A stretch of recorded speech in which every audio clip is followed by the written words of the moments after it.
Good morning, good afternoon, good evening, folks. Michael Zuber, one rental at a time, back with this Thursday guest and amazing multifamily investor, Jonathan Twomley. How you doing, sir? I'm doing very well, Michael. I'm now awake after the first two sessions, so I'm feeling a Awesome. little bit more peppy than I was when we started out. But That is awesome. that's yes. So, hey, one of the things I want to do, because I don't think the average person that watches my channel understands cap rates. They may think they understand it, but they don't understand how a move in a cap rate, assuming everything else stays current, has a huge impact on so many other things. So as a multifamily investor, you're always looking at deals. I was hoping you could bring one up Mhm. where the only thing we change is the cap rate, right? We'll make it, 6, and then we'll put it at 5, and then we'll put it at 7, and we'll watch how things change. Is that something you think you could do for us? Yeah, I've got one teed up and ready to go. Here we are. Okay, So cool. this is a deal that I was I bid on a while ago. I didn't get it. I didn't bid enough. Not surprising. But just this is all set up so that you can see Yeah. how the effect of the cap rate changing, right? So this deal, I underwrote it. I said, well, okay, if you pay 2.1 million for this property, right? Okay. This is the exit now. So to figure out your returns, you need to figure out not just what your cash flow is, Mhm. but what your sale price is going to be. And your sale price is going to be determined by the cap rate. Mhm. And you're basically going to divide your net operating income by the cap rate to get the sale price. So, Right. Mhm. so in year 5, my NOI is going to be uh, 201. Yep. $201,000. Actually, you Okay. do it on a six-year version, so it's actually 208. Okay. But so assuming that that cap rates are at 6% Mhm. in 5 years, Okay. then this is the sale price. So 3,300,000, 356,000 and change, almost 357. Okay. Yep. And so it's going to produce you not pretty, decent return, 113%, basically double your money if you go in at that cap rate, right? Okay. Yep. So what happens if you go to just 6.5, right? So 6.5. So just half a point higher, you've Woo. lost, what was that? 300,000, almost Yep. 300,000 Yeah. of value. 290-ish, but yeah. 290-ish, yeah. So, and your returns go from 113% to just 85%. Still good. I mean, still a Yeah. good deal, It's not bad. Yeah. right? So, but you can see the change, right? Let's Mhm. go to 7. So just 1 point higher. Now you're down to 280, so now you've lost $500,000 of value. Yep. Your returns are about half of what they would be just on that. Just with cap rate. One, And again, just cap on the rates one. are risk adjusted and all these other things. And I mean, there's so many things that go Yeah. into a cap rate, risk and fear, or greed and fear, and all these things. Yeah. And yeah, makes sense. Okay. Yeah. So this just shows you how the numbers change. And if you are investing passively in syndication deals, this is what a syndicator can use to make the deal look really good. Because frankly, Absolutely. nobody knows what the cap rate's going to be in 5 years, Mhm. right? But your standard underwriting assumption is that you're going to whatever cap rate you go in at, right? You're going to increase it by 10 basis points a year. So Mm. a half, which is why when it was originally set up, you saw that it was 6 Mhm. at the 5 year and 6.5 at the 10 year, because Got that's it. a 5 basis points increase, right? Mhm.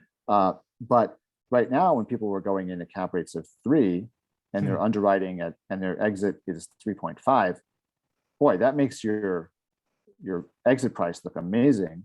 especially if you have really good rent growth incurring in the and if you get it, I mean, absolutely, it's going to be an amazing deal. The problem is, Yeah. as I've been arguing for a long time, although frankly I keep on being wrong about this, that we're at historically low cap rates, right? So the chances are bigger rather than smaller that they're going to Yeah. go up from here. And Right? again, The cap I rates may was rise, especially if I was in the same yeah. boat with you, right? I sold 2 of my apartment buildings in 2019 because, again, in my market, cap rates traditionally are 7, 7.5. They got down in the low 5s, so I sold. Yeah. Now they're trading in the mid 4s. So again, I sold early. That's a move. But I've been in Fresno 20 years. This happens once every 10 to 12 years, and I will sit on the sidelines and wait. This obviously went on longer than I expected. We have had a pandemic in the middle of this, obviously. But yeah, I think this comes home. So let's do this again. So you're at 6%, which is where we started. You're at Yeah. 3.3. Let's just, for example, take that to 4 and watch how this blows up. So instead of going up, we go Oh, down. Yeah, I mean, well, we don't even have to go that dramatic. Let's just go to Okay. 5.5 and Okay. see, you'll see. So right now, look at that number. It's 3, 3. 3.356. Yep. So you've added 100,000, right? Go to 5. You've Mm. added, Wow. I mean, that's That's incredible, 700 right? grand now. Yeah. Woo, Yeah, yeah, 187% return in 5 years. This is what's yeah. happening right I now, I mean, think, to a lot of multifamily investors who overpaid in 19. The pandemic bailed them out. And this can't, you're not going to go from 4 to 2 or 3.5 to right. 2. It's But, got to but, return. but listen, but what's happening right now, with a Uh-huh. lot of the people that I talk with regularly, they're selling because this is what happened to them. They underwrote, the exit at 6.5, Yep. right, in 5 years. Mhm. And then, what happened to my numbers here? Sorry, No, this it's right. was, It was yeah, well, 6. anyway, yeah. So, but anyway, let's just say they underwrote at 6, right, at their 5-year exit. And now Yep. they're 2 years into the deal and they're basically at a 4, right? Exactly. And they're like, I I'm have to selling sell. now. Well, not only that, but they're like, I have to sell because Fiduciary if duty. Yeah. if they recognize that it could go down, and also just from sort of like a cover your neck, Take the money. Yep. self-interest, right? Like if you don't sell and then it goes down, then your investors are going to be screaming at you like, why didn't you sell when you got that offer at Mhm. at a 4 cap, right? Yeah. And so they're getting these like ridiculous returns now. But what about the guy who's buying at this rate, right? No. Like there's a buyer for every seller, right? And the person who's buying at the Yeah. 4, I mean, they're very likely to go the other way. I mean, if you Well, look at, again, I've seen this. I have been through this on a smaller scale. I sold houses. Again, I went out of houses into multifamily in '06. The first house I sold at 264. It went to 300. So I lost that 10%. But then it turned and it went all the way down to 75. Right? The guy who bought it for me could have made a profit. yeah, He didn't. He held too long. And once it went down, it did not stop for a while. yeah, and that's why you got to be able to roll with the punches. But I mean, Hmm. honestly, what you're seeing is a lot of people who are taking on bridge debt Bad to debt do structure. deals. Just bad. They're Bad. taking on variable rate debt, Mhm. right? Because it's cheaper Yeah. now, but it can move against you. Or they're buying rate locks usually, but the Mhm. rate locks are expensive, right? And the further out they go, the more expensive they get. But it's there's just, I guess people have to. I've been talking about this for a long time, but people have to understand that the higher cap rates rise because of the cap rates fall because of the perception that the investment is less risky, Correct. right?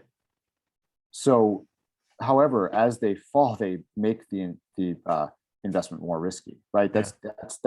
That's the paradox of markets, right? That Absolutely. as people pile in because they perceive the risk to be small, they actually increase the risk of the thing that they just bought, Yeah. right? So, And that's where we are today. It is I think the debt structures are bad, but again, hey, I was wrong. I sort of sold my apartments in 2021 instead of 19. It's okay. I live with that decision, and I will just wait for the party to end because again, I've been doing this a long time and I can see it coming. It got delayed a little bit because of what we just went through, but it'll certainly come. So, Jonathan, thank you for doing this for me. It's very eye opening. Hopefully, people realize when they say cap rate, what really can happen to valuations just with a small move one way or the other. How can yeah. people follow you and get part of your world? Well, so if you want to join my Facebook group, you can come join us at the multifamily investment community. I also just want to give a plug. If you are interested in learning how to underwrite deals like this and get your hands on this underwriting model, you can join Multifamily Launchpad, which is my coaching group.